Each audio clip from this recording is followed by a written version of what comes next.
Our next topic is, how do you balance time with your family and time together? So family meaning buo tayo with the kids. And in our case, we're businessmen. So may sarili kang business, may sarili tayong business together, may sarili din akong business. So complicated siya. Pero ito lang ang masasabi ko. We really invested in this lifestyle na bago namin dinicide talaga na, alam mo yun, or hindi bago dinicide, but as we go along in our journey as married couple, pinaghandaan namin yung bagay na ano yung lifestyle namin with taking care of the kids, with taking care of each other, and with giving our time sa business. I think ang tamang sagot is time management. Oo.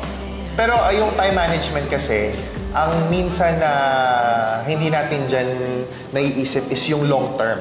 Parang you're so focused doon sa time management mo currently. Well, that's important. Pero yung in a relationship, you must also take time to have long-term time management plans. Ganyan. Parang, eto yan ha. Halimbawa tayo, di ba pinag-usapan natin na pag nagkaanak tayo, ganito yung setup. Pag nagkaroon tayo ng business, ganito setup. Di ba? It's something in the future. So you're going to talk about how will you manage your time kapag nandun na kayo sa situation na yun.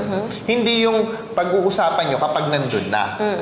Siyempre, hindi nyo may iwasang hindi pag-usapan yun. Pero mas maganda na mapag-usapan nyo yun bago pa. So time management and planning. Yeah, like, for example, bago nag-school yung mga kids namin, ako talaga, I really invested my time sa office na kapag dumating yung point na mag-aaral na yung mga anak ko, hindi ko na kailangan pumasok ng sobrang aga. Hindi ko na kailangan nasa office namin ng 8 a.m. in the morning kasi I really want to dedicate my morning schedule sa mga kids since bata pa yung mga anak ko.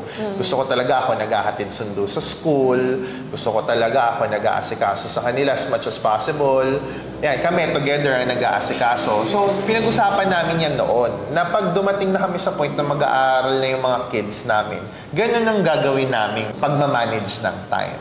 Kaya hindi kami yung parang, alam mo yung nako-caught up ka sa situation na parang wala kang magawa. Hindi ka na makakilos ng gusto mo. Kaya dapat pag-uusapan.